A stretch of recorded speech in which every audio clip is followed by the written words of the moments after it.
En se penchant sur le cas du vaccin AstraZeneca, l'Agence européenne du médicament a montré au monde entier la valeur d'une institution sociale qui se respecte. L'utilisation de ce vaccin, rappelons-le, a été suspendue par plusieurs pays européens dans le souci de protéger leur population.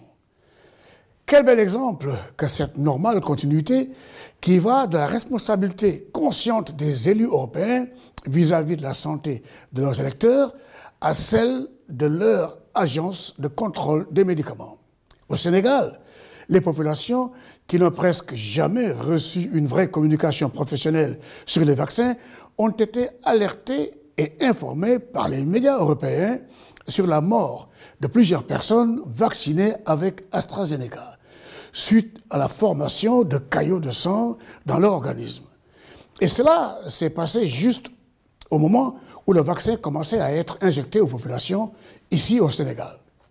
Cette absence de communication, ajoutée à la crise du vaccin AstraZeneca en Europe, fait douter l'homme de la rue sénégalais qui s'interroge et qui demande encore plus que l'État se rapproche de lui et lui parle. Dommage, je l'avais déjà dit sur ce plateau, le gouvernement informe les populations, mais il doit surtout communiquer avec elles. Nous sommes dans une crise mondiale. AstraZeneca a été arrêté en Europe et jeudi dernier, le verdict de l'Agence européenne du médicament a été clair. Madame Emmer Cook a déclaré jeudi que le vaccin est sûr, efficace et n'est pas associé à un risque accru de formation de thrombose. Madame Cook a même ajouté que les bénéfices du vaccin AstraZeneca surpassent les éventuels risques qui lui sont associés. Soit, si AstraZeneca a fait l'objet de critiques, de suspensions, de contrôles et de nouvelles études, c'est parce que son action sur les vies des populations a été étroitement suivie et contrôlée en Europe. Cela a-t-il été le cas avec le vaccin chinois qui est venu en Afrique? Sera-t-il aussi le cas pour les vaccins russes et autres à venir? Nos experts nous disent que le vaccin chinois est efficace. Les médecins sénégalais ont aussi déclaré dans la presse que le vaccin chinois est très efficace et qu'il est même efficace contre tous les variants.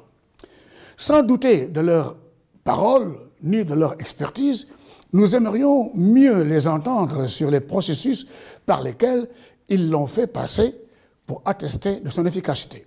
D'autre part, si les vaccins chinois passaient par les pays occidentaux, ils seraient contrôlés tout comme AstraZeneca. Et peut-être aurions-nous pu profiter des constats issus de ces contrôles comme nous avons pu le faire avec AstraZeneca. L'Union africaine, elle, a aussi son agence africaine du médicament. Oui, AMA. Nous aimerions bien que cette agence communique plus largement sur les vaccins.